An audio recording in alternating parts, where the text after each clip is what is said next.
Pendant plus d'un millier d'années, l'Empire Sith ressuscité progressa librement dans l'espace intersidéral. Alors que nous, les Jedi, pensions que les Sith avaient disparu. Certains seigneurs Sith autoproclamés lancèrent des défis à la République, mais il s'agissait de Jedi déchus, pas de vrais Sith. Les vrais Sith étaient les descendants biologiques d'une ancienne race à la peau rouge native de Corriban. Les vrais Sith avaient disparu, sauf ceux qui étaient partis en exil 900 ans plus tôt. Le succès de leur civilisation réincarnée témoigne du génie noir de l'empereur Sith. Mais le dévouement du peuple impérial doit également être souligné. Un nom ressort de nos brefs aperçus de l'histoire secrète de l'Empire. Le grand Moff Odile Vaikan, fondateur de l'armée impériale contemporaine. Enfant, Vaikan faisait partie des quelques milliers de personnes ayant fui le massacre de Corriban après la Grande Guerre de l'hyperespace.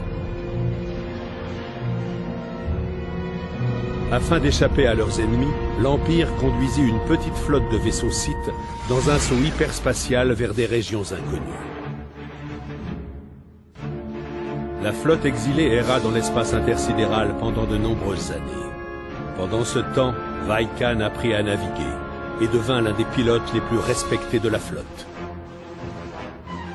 Les survivants finirent par s'installer sur le monde sauvage de Dromund Kaas. Là, l'empereur révéla sa vision. Construire une nouvelle civilisation à l'efficacité inégalée. Il promit la vengeance à son peuple.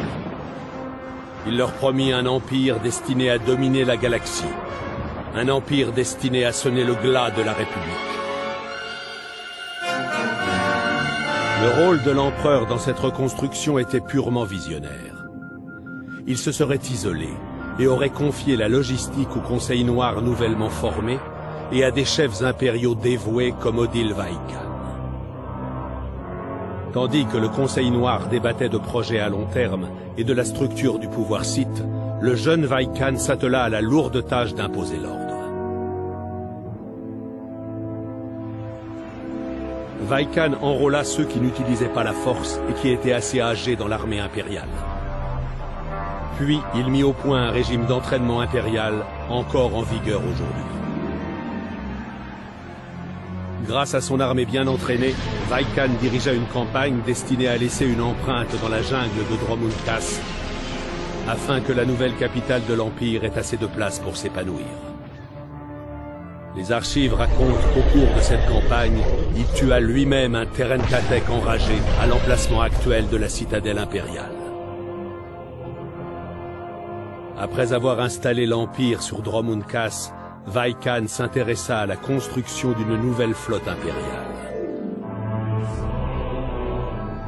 Répartissant ses troupes entre l'ingénierie, l'exploitation minière et la fabrication, il posa les bases d'un plan ambitieux, la création de l'Armada impériale. D'après ses estimations, la tâche prendrait des siècles. Vaikan savait que son plan ne pourrait jamais aboutir de son vivant. Néanmoins, il obtint le soutien du Conseil Noir et se mit à l'œuvre. C'est cet acte qui valut à Vaikan l'honneur de devenir le premier grand Moff reconnu par la nouvelle armée impériale. Le grand Moff Vaikan fut tué lors d'une campagne impériale visant à conquérir un système alien dans l'espace intersidéral. Il mourut au combat sur le pont du prototype d'un destroyer stellaire. Le grand Moff aurait-il pu rêver d'une meilleure fin? Bien que Vaikan ait disparu il y a plusieurs siècles, son projet et son nom ont survécu et ont inspiré de nombreuses générations qui ont marché sous la bannière impériale. L'histoire de Vaikan représente la loyauté étonnante des citoyens impériaux pour un empire au sein duquel ils seront toujours soumis aux Sith. Les racines de cette loyauté se trouvent dans les événements de la Grande Guerre de l'hyperespace. Je vous exposerai ma théorie dans un prochain rapport.